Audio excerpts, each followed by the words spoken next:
Assalomu alaykum Javlonbek avtoni doimiy kuzatuvchilari. Bu videomizda mijozlarimizga manfaatli bo'ladigan umiddaman. Imkon qadar hammaga jo'natib qo'yishingizni so'rayman.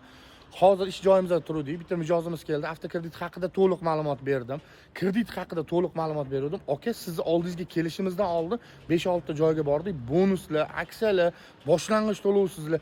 Lekin boshlang'ich to'lovsiz bo'lib turib bo'ladi. Sizda boshlang'ich to'lov bo'lsa ham sizda arzonroq ekan. Nimaga dedi? U akamlarga xuddi shu gaplarni aytdim. Aka, hozir tajribasi yo'q odamlar ham mashina temasiga aralashyapti. Sababiki mashinada o'zingizlar bilasizlar, pul yaxshi aylanganning hisobiga tushunmagan, tajribasi yo'q odam ham mashinaga aralashyapti. O'shanga o'xshab olayotgan kreditinglarni so'rab, surishtirib, olayotgan mashinanglarni ko'rsatib, tekshirtirib olishinglarni maslahat beraman.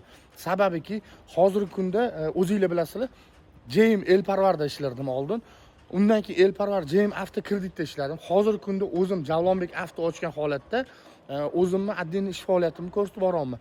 Tajribam 16-17 yil tajriba bilan ish yuritaman. Mashina haqida kelsa to'liq ma'lumot bera olaman. Avto kredit haqida ham kelsa to'liq ma'lumot bera olaman. Lekin tushunmagan, tajribasi yo'q odamlar ham bitta ofis ochib, mashinaga aloqasi yo'q odamlar ham ochyapti. Sababi pul yaxshi aylanayotganning hisobiga aldovlar ko'p bo'lyapti. O'shaning uchun bu videoni ko'pchilikka jo'natib qo'yishingizni so'rayman.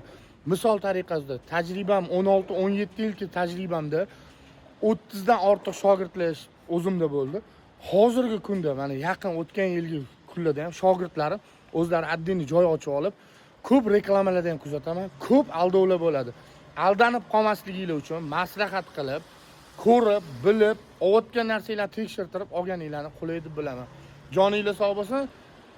Manzilimiz Indeks bozorda, aloqada biza kelsanglar, sizlarga xizmat ko'rsatsak, manfaatimiz tegsa xursand bo'laman. Joninglar sog' bo'lsin.